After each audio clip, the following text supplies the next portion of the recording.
బలహీన వర్గాల లెక్క 5 కేటగిరీలు ABCDE. ఇవాళ కొంతమంది అంటారు మైనారిటీల లెక్క ఎట్లా తీసారని. మైనారిటీల లెక్క తీయక తప్పదు, ఎందుకంటే BCE గ్రూప్ కింద వాళ్ళకు కూడా 4% రిజర్వేషన్ ఉన్నది.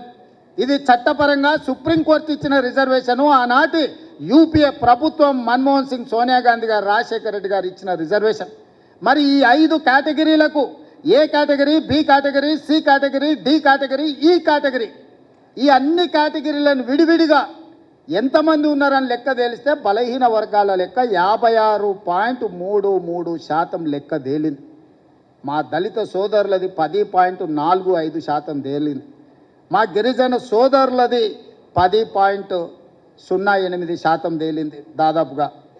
అదేవిధంగా ఆనాడు పదే 12 గంటలల్లా ఒక్క రోజు చంద్రశేఖరరావు కాకి లెక్కలు చెట్ల మీద ఇస్తరాకులు కుట్టినట్టు లెక్కలు కట్టి ఇదే పెద్ద బైబిలు, ఇదే ఖురాను, ఇదే భగవద్గీత, ఈ లెక్కనే కరెక్ట్ అని కాకి లెక్కలు చూపించాను.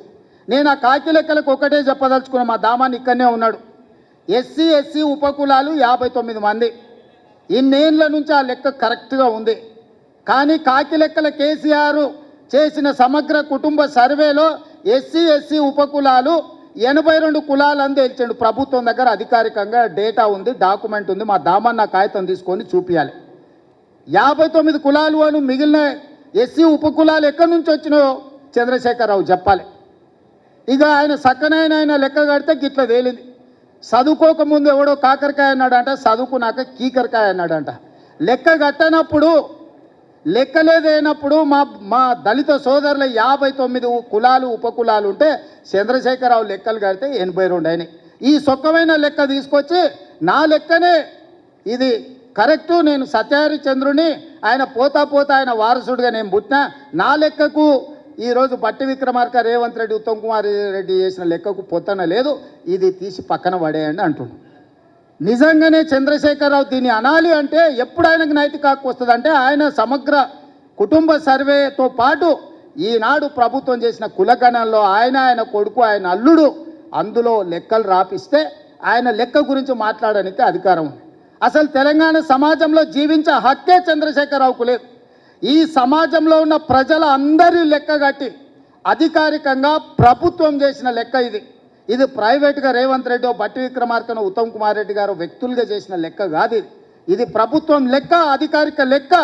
ఈరోజు లెక్క పక్కాగా ఉండాలని ఇల్లు తిరిగి ప్రతి 150 కుటుంబాలకు ఒక ఎన్రోలర్ను పెట్టి రోజుకి 8 నుంచి 10 కుటుంబాల లెక్కనే తేల్చి ఈరోజు స్పష్టంగా 3,54,00,000 పైచిలకు ఈరోజు లెక్క తేల్చినాం. వీళ్ళందరూ వాళ్ళ సమాచారాన్ని ఇచ్చిన వాళ్ళు, వాళ్ళందరూ జనజీవన స్రవంతిలో ఉన్నోళ్ళు. ఇప్పుడు 16 లక్షల పైగా జనాభా జనజీవన స్రవంతిలో లేరు. అందులో ముందు వరుసలో చంద్రశేఖరరావు, ఆ తర్వాత తారక రామారావు, ఆ తర్వాత హరీష్ రావు, ఆ తర్వాత పోచంపల్లి, నిన్న మొన్న గ్యాంబ్లింగ్ చేసిన పోచంపల్లి శ్రీనివాసరెడ్డి, గ్యాంబ్లర్స్ అందరూ అందులోనే ఉన్నారు. ఈ గ్యాంబ్లర్స్కి ఇష్టం లేదు, ఎందుకంటే వాళ్ళ లెక్క తెలుస్తుంది.